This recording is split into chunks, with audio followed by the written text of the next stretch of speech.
Alright, so finally getting around to switching over the stock 61 Impala hubcaps and putting on the spinners on there, the SS spinners.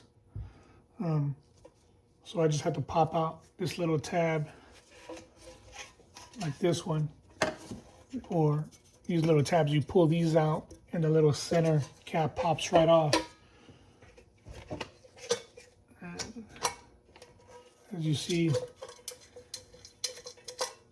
those little tabs, what I did was I actually put those bolts or the screws right through those tabs.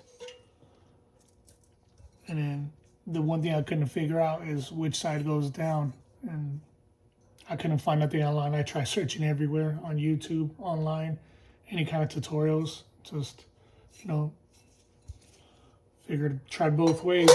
And this way, with the beveled part upwards, I'm able to actually fit more of that bolt in there. And I'll put some of that thread holder.